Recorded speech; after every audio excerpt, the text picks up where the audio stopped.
Today, we're looking at some really interesting crime statistics coming out of Bangladesh, where it seems like the official story and the numbers on the ground are telling two completely different tales. Okay, so let's dive right into this. On one hand, you have the government, based on an analysis from the chief advisor's office, saying, hey, this situation is under control. But on the other hand, the data itself shows a pretty concerning trend, especially when it comes to violent crime. So what is really going on? First up, let's try to understand the official position. This is the message that's meant to reassure the public and project an image of control.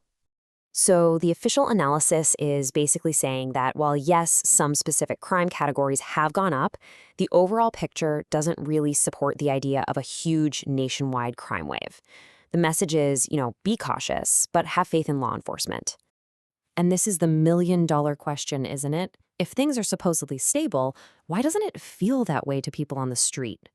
Well, to answer that, we've got to look a lot closer at the specific numbers behind those broad statements. So let's zoom in on the most serious crime of all, murder. The data from just the first half of 2025 paints a really startling picture. Just look at that number, 1,933. That's the total number of murder cases filed in Bangladesh in just 6 months, from January to June 2025. I mean, just let that sink in. That's over 1,900 lives lost. And this isn't just some random one-off spike. What's really telling here is the trend. It started at 294 cases in January, and then the number of murders went up consistently every single month, all the way to 344 by June. That's a steady, worrying climb. And just to put that in perspective for you, this 6-month total is way higher than the historical average for the same period over the last 4 years. That average was around 1,613 cases.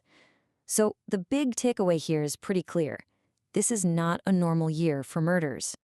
And it's not just murders either. Other really specific violent crimes are also showing some dramatic increases that kind of challenge that whole narrative of overall stability. Just look at this. The number of abduction cases in only the first 6 months of 2025 has already blown past the entire total for all of 2023. We're only halfway through the year, and we're already breaking records for all the wrong reasons. And attacks on police? It's a very similar story. With 329 cases in just 6 months, the country is on track to far exceed previous yearly totals, which usually hovered around 600. That really signals a brazen disregard for law enforcement itself. And it all adds up, The sheer volume of these serious crimes is just overwhelming people's sense of security.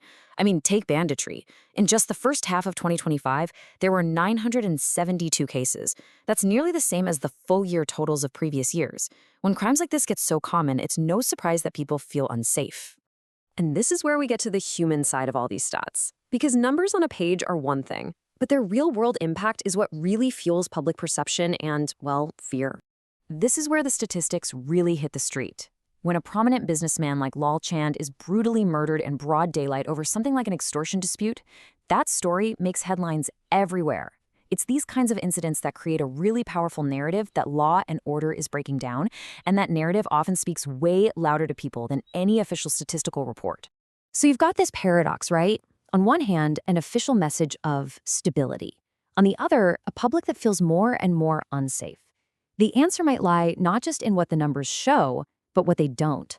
So let's see what the crime analysts have to say about how this data is even put together, because this is probably the key to understanding that disconnect.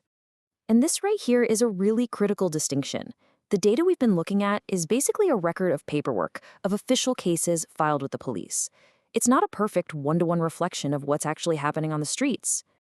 Crime analysts point out that if people don't report crimes, maybe they're scared, maybe they don't think it'll do any good, or if the police are hesitant to actually open a case, then of course the official numbers are going to look better than reality. These statistics just can't measure the fear that stops someone from going to the police in the first place. And really, this is what it all boils down to. This debate isn't just about which numbers are correct. It's about acknowledging the reality of public fear. As Professor Hawk says, the government's job isn't just to manage statistics, it's to make sure its citizens are secure. So the big question is, which story is the real one? The one told by the statistics, or the one being lived by the people?